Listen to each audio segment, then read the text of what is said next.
Hello Lisa, comment vas-tu? Je suis tellement contente de te retrouver sur ce podcast aujourd'hui. Mais merci à toi pour cette belle invitation. Bon, Lisa, pour ceux qui la connaissent pas, c'est mon amie, mais c'est surtout pour moi la référence francophone dans le Human Design. Alors, elle va vous dire que c'est pas que ça. Je l'entends déjà dire, mais je suis pas que ça. C'est vrai, elle est tellement plus que le Human Design, mais pour moi, il y a personne qui incarne, qui explique comme elle le Human Design. Est-ce que tu peux nous dire en quelques mots, Lisa, peut-être te présenter, puis nous dire ce que c'est pour toi que le Human Design? Bien sûr. Donc, je m'appelle Lisa et je ne vais pas te dire qui je suis, ce que je fais, mais en fait, moi, je crois que pour un collectif, une humanité, une société qui soit vraiment prospère et belle, ça demande que les individus deviennent autonomes. Autonomes et libres, en fait, et se connaissent, du coup. Donc, là où toi, tu leur amènes cette vision de l'illimité, de vous pouvez tout avoir et arrêter de vous mettre des barrières, bah moi, je fais sauter d'autres barrières par rapport à la personnalité, par rapport à ce qu'on a le droit de faire, comment on peut le faire, que ce soit dans notre business, dans notre vie, etc. Donc, on remet en cause les statu quo qu'on connaît sur nos relations, etc., etc. Et cetera. Et effectivement, mon outil de base, ma philosophie de vie, c'est le human design. Ma philosophie de vie à moi, c'est l'alignement et c'est vraiment de respecter profondément qui on est, notre écologie personnelle. Et à partir de ça, effectivement, on peut tout faire et tout avoir et c'est bien là où on se rejoint. On peut tout faire Ouais. et tout avoir, mais en total respect de qui on est, de notre manière de fonctionner.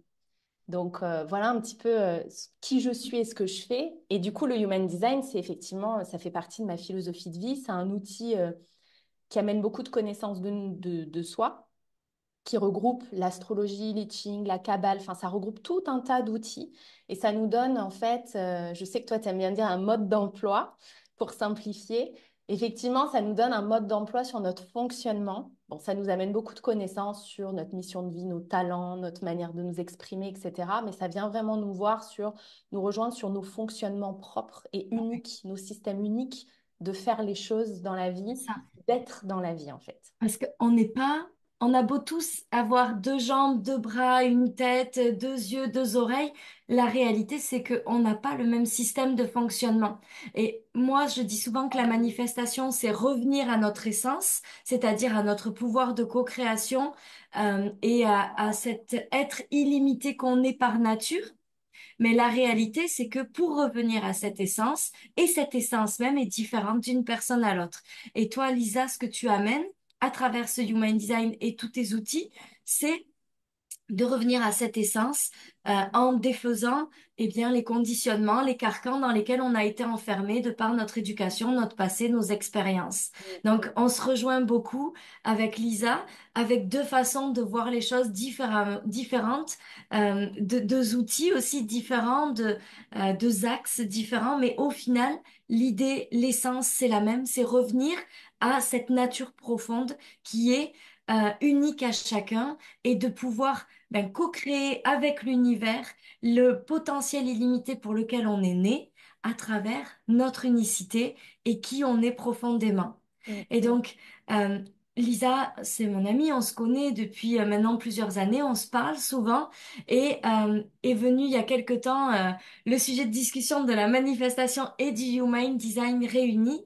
Et moi, quand j'enseigne pas du tout le human design, quand j'enseigne la manifestation, mon but, c'est de ramener les gens dans leur vérité. C'est-à-dire que j'ai toujours dit, il n'y a pas de process unique de manifestation, vous devez découvrir votre propre process. Et moi, je vous donne des clés. Je vous guide sur comment est-ce que vous allez pouvoir trouver votre process. Elisa est arrivée euh, avec toutes ses connaissances sur le Human Design, puis on parle souvent, puis en fait on en est arrivé à la conclusion que ce qui serait extraordinaire, c'est que Lisa puisse vous emmener dans mon école de la manifestation à justement cette connaissance de vous dans le Human Design et la manifestation réunie. Donc c'est quoi la manifestation? C'est revenir à son essence, mais c'est maîtriser son intuition, trouver sa propre voie, son propre chemin pour sa propre intuition. C'est déterminer comment est-ce que on identifie ses intentions. L'intention est capitale dans la manifestation, sauf que quand on est spécifique ou non spécifique, Lisa, tu m'arrêtes si je dis des Non, c'est conneries. ça. On n'a pas la même façon de poser notre intention en fonction de notre autorité émotionnelle et de plein d'autres choses. On n'a pas la même façon de recevoir notre intuition. Et donc, Lisa, elle a ses connaissances. Et c'est ça aussi on voulait créer ensemble, cet espace où vous allez pouvoir trouver votre propre façon. Lisa, est-ce que j'ai bien résumé ça? Tu as très bien résumé. C'est ça. C'est-à-dire que on va aller encore plus loin dans l'entonnoir de la précision. Et le HD, c'est la science de la différenciation. Donc, c'est ça, ça nous amène des notions de différence entre les individus. Et après, ça amène plus de précision pour votre expérimentation. Puisque de toute façon, je pense que tu es d'accord avec moi, c'est Oui. l'expérience et l'expérimentation qui va faire que vous allez vraiment vous connaître, vraiment comprendre votre process, vraiment comprendre comment vous manifestez. Il n'y a que ça. Parce que personne ne peut décrire votre façon de faire avec exactitude, c'est impossible. Donc moi, je vais amener plus de précision et encore plus de précision et de possibilités. Mais après, il faudra encore expérimenter, ça c'est une obligation. Ouais. Et est-ce que tu es d'accord, Lisa? Parce que moi, j'ai toujours fonctionné comme ça. Je crois qu'on n'a jamais eu cette discussion ensemble, mais je pense que ça peut être intéressant. Euh, Moi, ce que j'ai toujours observé, c'est que quand on m'enseigne quelque chose, je ne le projette pas dans le futur, mais je le ramène au passé. C'est-à-dire que je me dis, oh, mais j'ai fait ça, et c'est ça qui m'a permis de créer ça. Oh, je me souviens quand j'ai manifesté cette chose-là, quand j'ai appris la manifestation, plutôt que de me dire, OK, je vais incarner ça, puis je vais vraiment faire comme ça, puis je vais bien l'appliquer, puis ça va fonctionner. À chaque fois, je me disais, oh, mais quand j'ai manifesté mon mari, c'est exactement ça que j'ai fait. Et quand j'ai manifesté ma première grossesse, c'est ça que j'ai fait. Et je trouve que dans le Human Design, il y a ce truc qui nous ramène à qui on est, mais aussi à notre passé, parce que pour moi, c'est la meilleure façon d'apprendre comment créer le futur. Mm. En fait, déjà, enfant, tu fonctionnais complètement normalement. Enfant, t'as Exact. pas voilà, c'est jusqu'à 7 ans qu'on construit beaucoup de choses. D'abord, après aussi, hein, on adhère à beaucoup de choses, mais enfant, on fonctionne vraiment normalement. Et là où je te rejoins, c'est que tu parlais du spécifique, non spécifique tout à l'heure. Moi qui suis spécifique, quand j'ai découvert le monde de la manifestation, j'entendais partout qu'il fallait être très spécifique, très détaillé. Souvent, c'est ce qui est dit, il faut détailler absolument, absolument. Et tout le monde n'est pas conçu comme ça. Alors moi, ça m'allait bien, parce qu'effectivement, j'ai un profil spécifique. Et je me suis rappelée de ce que je faisais adolescente.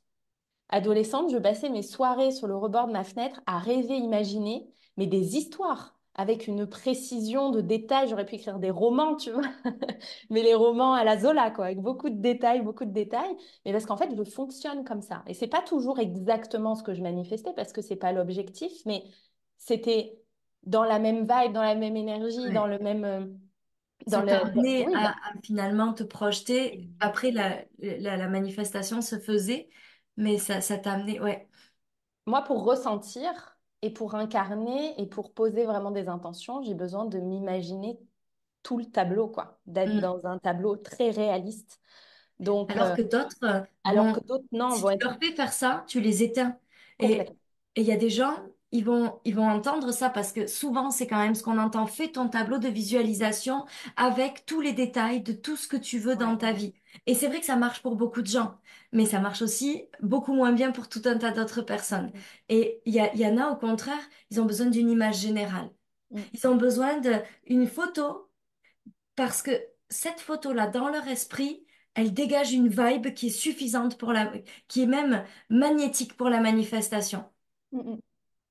Exactement. Tu as des personnes qui vont être beaucoup plus non spécifiques, hein, donc moins de détails, beaucoup plus généralistes, qui vont avoir besoin d'une ambiance générale, en fait, voilà, d'une ambiance générale. Alors, ça donne aussi des tableaux de vision un peu abstraits, tu sais, juste avec des couleurs, etc. Même pas d'images parfois, mais c'est l'ambiance générale qui va Ouais. les faire se projeter et se sentir dans la bonne énergie. Alors que Et moi, si tu me fais ça, je suis perdue. Je suis en mode, c'est clair. mais quoi, du coup, on veut quoi en fait? Du coup, parce que moi, j'ai besoin de détails. C'est ça. Et il y a aussi, donc il y a spécifique, non spécifique et actif, non actif. Et ça, Ouais. c'est quelque chose que tu vas détailler parce que pour moi, c'est la chose la plus mal comprise dans la manifestation et le human design. Et euh, je trouve que autant je suis passionnée par le human design et surtout par ta façon, pour être honnête, de l'expliquer et de et de l'amener parce que ce que j'aime chez Lisa, c'est sa capacité à rentrer dans les millimètres. D'accord? Moi, ce qui m'agace avec le human design, souvent, c'est que c'est général. Tu es projecteur, tu as pas beaucoup d'énergie. Mon Dieu, tu m'as jamais vu gérer mes trois enfants. Des fois, j'ai beaucoup d'énergie quand même. Et je t'assure, il m'en faut. Si tu me dis j'ai pas d'énergie, alors je vais avoir l'impression d'être juste une mauvaise mère qui est incapable de s'occuper de ses enfants. Donc, tu vois, il y a des trucs comme ça où je trouve que des fois, c'est réduit un petit peu au strict minimum et je trouve ça dommage parce que c'est tellement plus grand que ça. Et ce truc de actif et passif dans la manifestation, pour moi, ça a été vraiment quelque chose qui est super important parce qu'on a l'impression qu'actif, il faut faire des actions alors que ce n'est pas ça. Ce n'est pas faire, c'est complètement différent et c'est des choses dont Lisa va parler plus en détail. Et passif, c'est pas non plus rester assis sur son canapé à attendre que la manifestation se produise. C'est vraiment pas ça. Et donc, pour ceux qui se sont déjà un petit peu intéressés au Human Design et à la manifestation, je veux vraiment que vous compreniez que on va vraiment plus loin avec Lisa et c'est pour ça que je voulais que ce soit elle et personne d'autre qui interviennent dans mon école parce que c'est vraiment dans la subtilité, dans la finesse de tout ce qu'elle va vous expliquer que vous allez comprendre comment est-ce que vous allez l'utiliser et qu'on va pouvoir sortir de ces, comment on va appeler ça? C'est des généralités, des Généralité, raccourcis en fait. des raccourcis qui peuvent être faits et qui nous desservent en fait. Complètement. Ouais, ça, c'est mon cheval de bataille parce que ça me rend dingue en fait. Après, les gens pensent que le human design met dans des boîtes, alors que c'est tout l'inverse, puisque c'est une science d'expérimentation. Ça nous met sur des voies qu'on n'avait pas explorées. Ça nous permet de sortir de nos conditionnements, donc de nos boîtes, et d'aller vraiment retrouver notre espace de liberté. Euh, et le passif actif est mal compris, le stratégique non stratégique est mal compris. Mais en fait, on nous a enseigné, tu sais, on nous a dit, voilà, il faut un objectif SMART. Donc, on t'a dit qu'il fallait que tu contrôles le timing déjà. À quel moment tu contrôles le timing, tu vois? Jamais. On t'a dit qu'il fallait que ça soit précis, réalisable. En fait, tout a été fait pour qu'on rêve pas trop grand, Mhm. pour qu'on fasse les choses dans un temps donné, donc qu'on soit productif. Et bah, nous, en tant que projecteurs, Sophie, évidemment, la productivité, ça ne nous parle pas du tout, parce que nous, on est plutôt du genre efficace, précise, efficace en peu de temps, et après, on va vaquer à à notre vie de projecteur. Et en fait, il y a plein de choses qui sont mal comprises. Donc, tu vois, c'est marrant que tu parles de l'actif passif. Hier, j'ai tourné un réel, je suis projecteur, bien sûr que la tendance sur les réseaux, où évidemment, je suis rentrée dans ce truc. Bah, évidemment, en tant que projecteur, tu passes ta vie allongée sur ton canapé. Tu fais rien, t'attends, t'es là et tout arrive comme ça. Et c'est un des plus gros clichés. Et ça Ouais, met les gens dans une posture de, mais du coup, j'en fais quoi de ça en fait? Et dans le process de manifestation, de création de cette vie de rêve, d'entreprise. Qu'est-ce que j'en fais du fait que je suis projecteur, que je suis passive, je suis active? C'est autant de données qui sont passionnantes quand on les lit en fait ensemble et que ça nous donne un- comme un mode d'emploi à essayer. Va essayer ce mode d'emploi et à partir de ce mode d'emploi, tu testes différentes ouais, factions, différentes variables et en fait, tu trouves ta manière de faire. Et c'est là où j'aime beaucoup l'aspect du HD et de ce millimètre, c'est que d'une personne à l'autre qui aura les mêmes variables, ça sera différent. Dans ouais. la matière, en fait, ça va être différent. Et c'est là où j'aime beaucoup accompagner mes clientes, c'est on expérimente et on voit. Et du coup, dans l'HEMC, bah, ça va être un terrain de jeu d'expérimentation avec toi, avec tous tes mentors, etc., pour aller tester différentes manières de faire et trouver la manière Ouais, qui qui est trouve la moins chacun. énergivore, en fait, qui ne Ouais. nous draine pas d'énergie, qui nous en donne. Et tu sais, souvent, il y a, toi, ces généralités dans le human design, c'est un peu ton cheval de bataille. Moi, c'est un peu dans la manifestation, ce truc de la manifestation. Ah, mais c'est bon, c'est pas de la magie, ça marche pas comme ça. Mais non, bien sûr que non, c'est pas de la magie. C'est pas en restant assis sur son canapé que ça fonctionne. Il y a des choses à faire. Mais quand vous vous connaissez, que vous expérimentez votre human design et que vous trouvez votre process de manifestation et que vous comprenez tout le reste autour, eh bien, évidemment que vous manifestez des choses extraordinaires dans votre vie. Et Lisa et moi, on a ce point commun, d'avoir juste envie que les gens soient heureux et vivent une vie abondante, de joie, de bonheur, de succès. Ça ne veut pas dire nécessairement l'argent, Mm. ça veut dire ce que représente le succès pour vous. Chacun a une définition différente du succès, mais franchement, je crois sincèrement que entre les enseignements de Lisa, les enseignements d'Audrey sur le système nerveux, les enseignements de Gladys sur tout ce qui est la partie énergétique et l'ancrage et la manifestation, eh bien, je suis persuadée que dans l'école de la manifestation, c'est impossible aujourd'hui de ne pas créer cette vie que l'on désire et de ne pas pouvoir vivre cette vie pour laquelle on est là, en fait, qui ne peut pas être juste une vie de lutte, de combat, de jugement, de critique. Il y a tellement des belles choses à faire.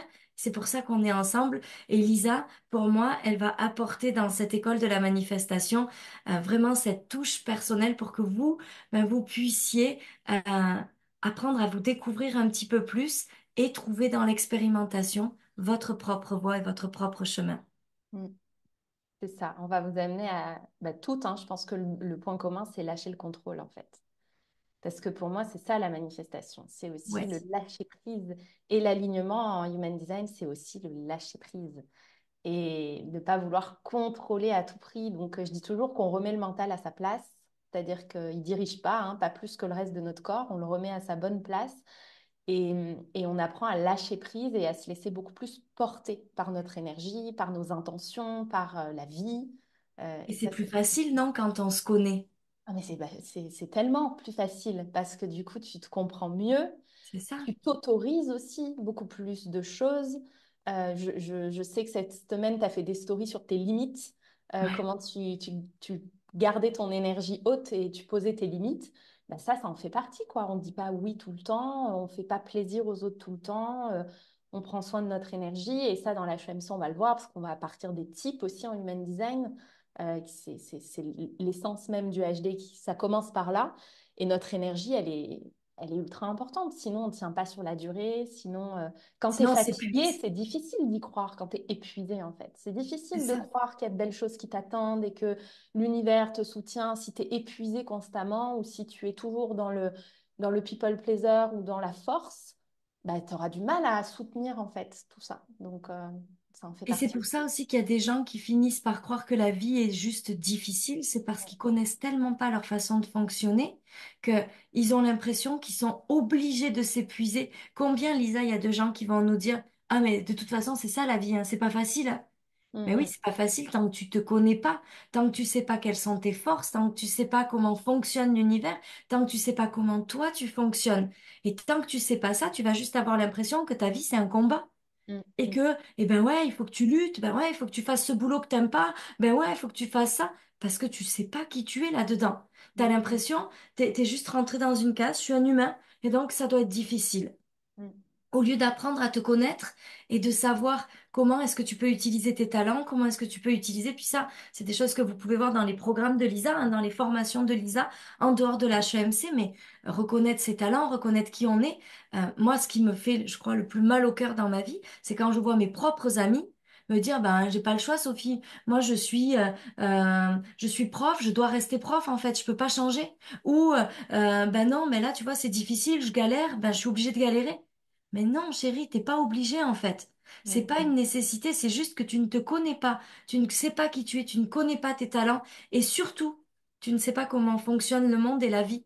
Et tu es juste en train de regarder la situation d'un point de vue tout petit au lieu de regarder ça d'un point de vue plus large.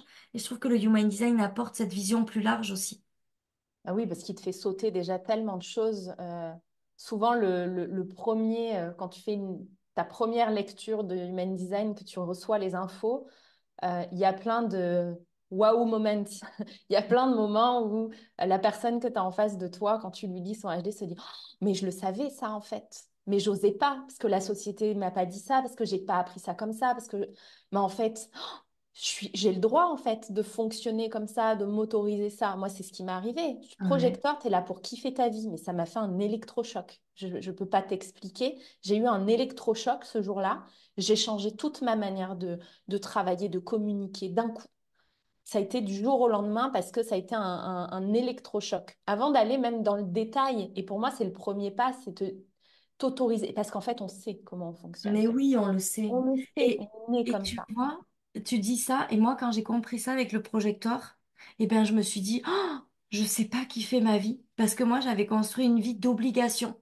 Ouais. Et moi, c'était, comment je vais faire, mais j'ai aucune idée de comment est-ce qu'on fait ça. Et tu vois, ça m'a appris petit à petit à m'autoriser, à justement arrêter les obligations. Je dois faire ça parce que je suis maman, je dois faire ça parce que je suis mariée, je dois faire ça.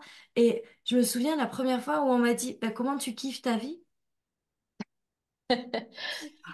J'ai aucune idée.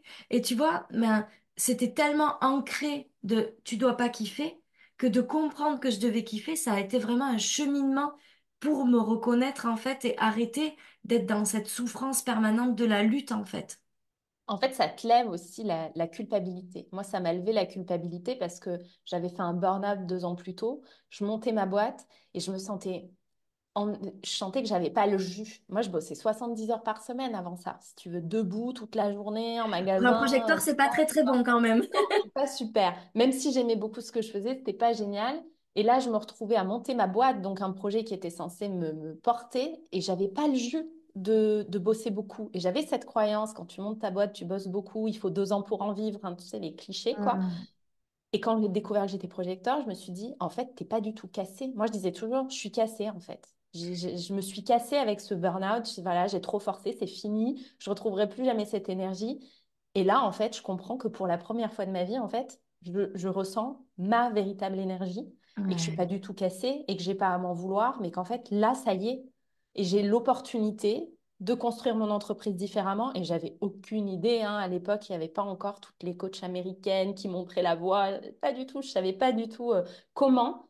Mais je me suis dit, oh, si j'ai l'opportunité de construire quelque chose en respectant mon énergie actuelle. Et en fait, ça m'a ouvert une voie incroyable, quoi. Mais ce que tu dis là, pour moi, c'est tellement important parce que combien de gens aujourd'hui sont brisés par des burn-out, juste parce qu'ils ne connaissent pas leur système de fonctionnement. Je Mhm. pense que dans mes accompagnements, j'ai, allez, 70% des gens qui ont fait un burn-out. Un ou plusieurs. Parce que des fois, si tu corriges pas et tu sais pas quoi corriger, surtout, et ben après, ça se répète, quoi. Moi, des fois, j'en ai, elles en ont fait deux, elles en ont fait trois, elles en ont fait salarié, elles en font entrepreneur. C'est Et ça, incassable. c'est juste parce que personne leur a expliqué comment elles fonctionnaient. Exactement. Juste ça. T'imagines de juste moi, il y a un truc qui me... je comprends pas. On peut pas avoir la chance de vivre, parce que pour moi, c'est une chance, c'est une opportunité d'être dans ce corps d'humain, de vivre tout ça dans la matière. On peut pas avoir cette opportunité-là et juste s'épuiser, se rendre malheureux et se dire, je fais des burn-out, c'est difficile la vie, je suis épuisé, je n'en peux plus, je suis au bout du rouleau. Ça peut pas être ça la vie. Et toi, avec cet accompagnement de ce connaissance de soi, moi, avec la manifestation, en fait, ce qu'on a envie juste que vous puissiez créer, c'est une vie dans laquelle, eh bien, vous prenez du plaisir et la vie devient un jeu, un plaisir et quelque chose que vous savourez au quotidien. Mm. On veut de la fluidité. Lever les barrières. Exactement. Et c'est ça qu'on va vous amener dans l'école de la manifestation.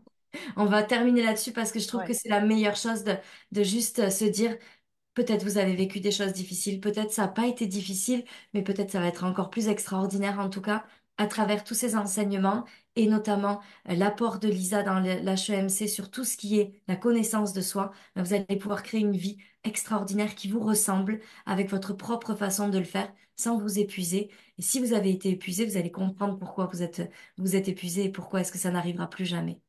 Merci Lisa. Merci Sophie. Je suis vraiment heureuse que les gens aient la chance et l'opportunité de te découvrir dans l'école de la manifestation. Je sais qu'il va y avoir des déclics incroyables. Merci pour ça. Merci de faire partie de cette aventure-là, Lisa. Je t'aime fort. On vous embrasse très fort. À très bientôt. À bientôt.